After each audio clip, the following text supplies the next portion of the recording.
All right, welcome to another deep dive. Today we're tackling someone who needs no introduction, but we'll give him one anyway. Donald Trump. Oh boy. Where do we even begin? Well, you gave me a stack of info, mostly from his Wikipedia page.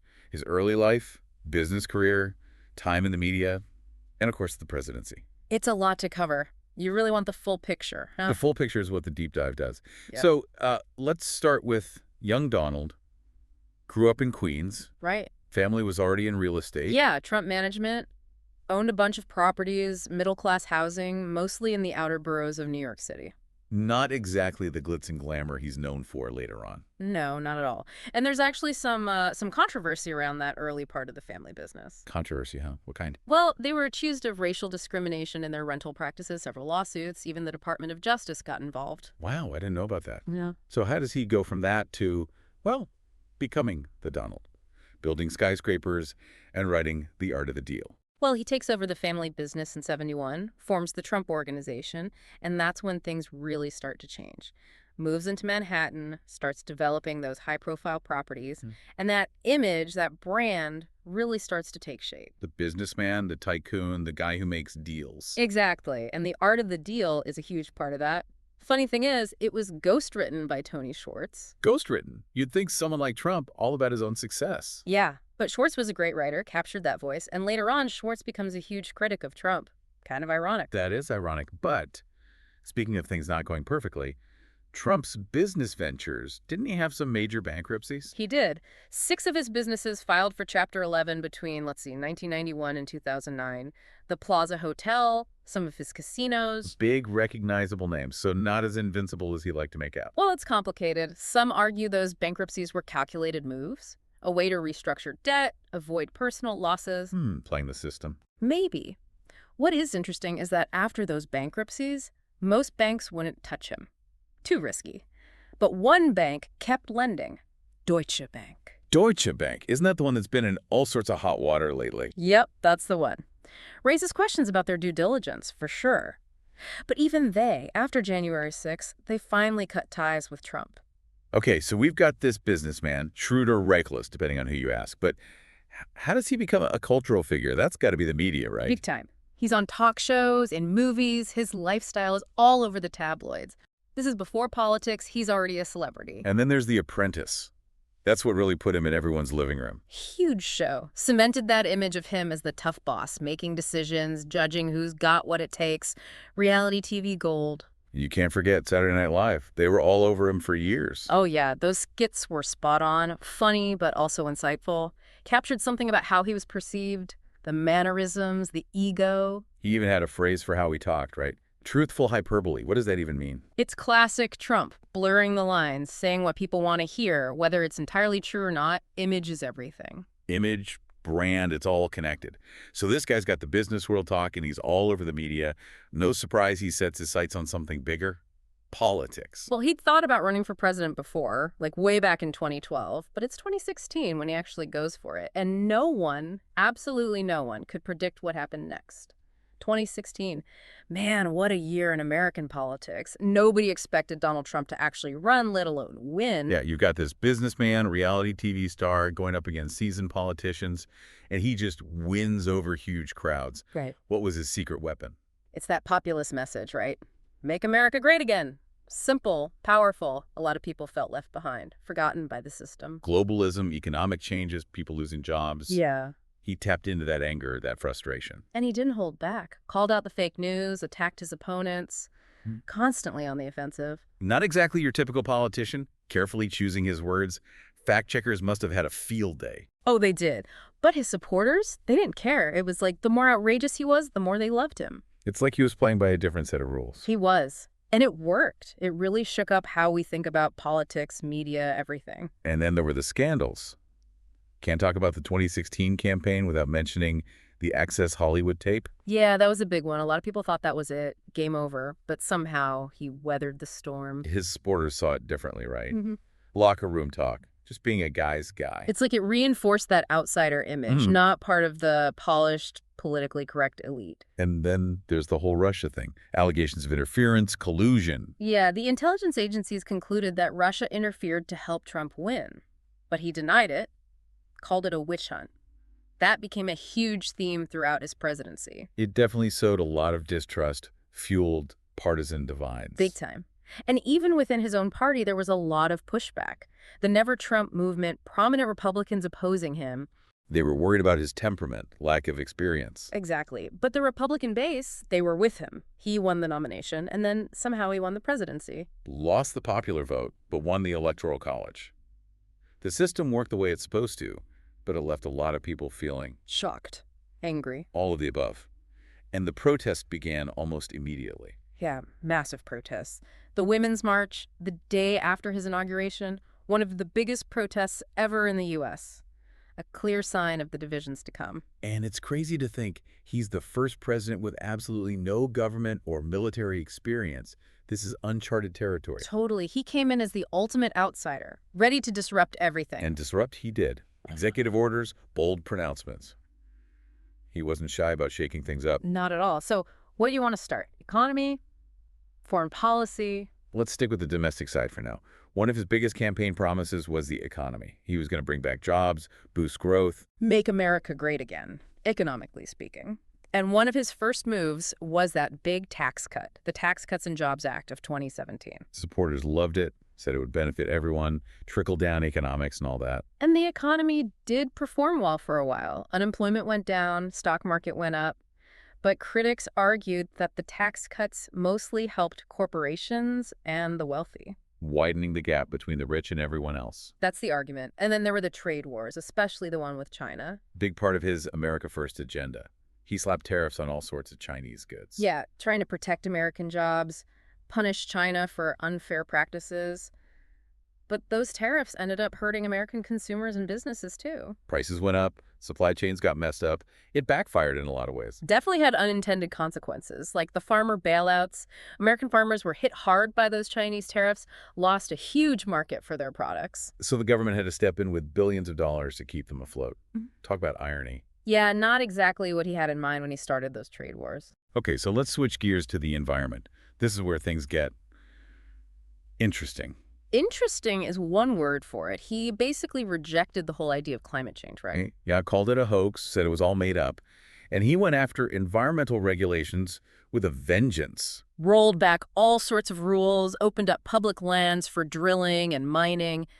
A big shift from previous administrations. And then there's the Paris Climate Agreement. He pulled the U.S. out of that, which caused a global uproar. A lot of world leaders were furious. They saw it as a huge step backward in the fight against climate change, and it damaged America's reputation on the world stage. Okay, so domestically, he's shaking things up, picking fights, making big changes. What about foreign policy? Was it more the same? In some ways, yeah. America first was the guiding principle. He questioned the value of NATO, put tariffs on allies like Canada. Didn't exactly make friends around the world. No, he definitely ruffled some feathers. But then you also have those moments that nobody saw coming, like the summits with Kim Jong-un of North Korea. That was wild. Meeting with a dictator, trying to denuclearize the Korean peninsula. High-stakes diplomacy, and a lot of people thought he might actually pull it off.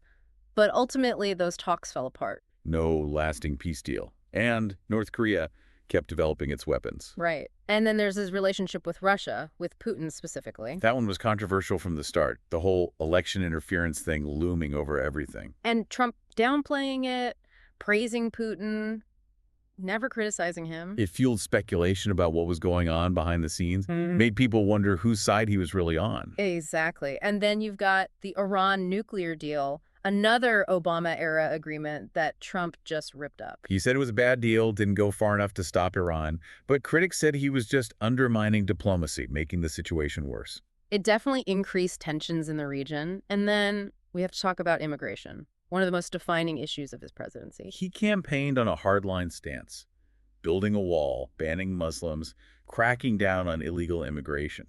And he followed through on a lot of those promises. The travel ban, remember that? Targeted several Muslim-majority countries. Chaos at airports, protests, lawsuits. It was a mess. Eventually, the Supreme Court upheld a version of the ban, but it really set the tone for his immigration policies. And then there was the zero-tolerance policy at the border, separating families, putting kids in cages. That one backfired big time. Public outrage, international condemnation. They eventually reversed the policy, but the damage was done. And of course, the border wall. his signature issue. He promised Mexico would pay for it, remember? But that never happened. Funding was a constant battle, and they only built a small fraction of what he promised. It became this symbol of his presidency, divisive and ultimately not very effective. Yeah, a lot of symbolic gestures, but not a lot of concrete results. And his presidency was just full of these scandals and controversies. It felt like every week there was a new investigation. His taxes, his business dealings, his campaign, his personal conduct. The Mueller investigation into Russian interference, that went on for years. And the accusations of sexual misconduct from multiple women. He denied all of it, but it definitely added to the perception of him as, well, someone who abused his power. And you can't forget about the sheer volume of false or misleading statements he made. The Washington Post kept track. Over 30,000 during his presidency. About everything. The size of his inauguration crowd, the dangers of COVID, election fraud. It was constant. A real assault on truth and facts. And it had a real impact on public trust, on how people view information. Okay, so we've covered a lot, but we're only at the beginning of 2020. Still got the pandemic, the election, January 6th. The final act, and arguably the most dramatic. Okay, deep breaths, everyone.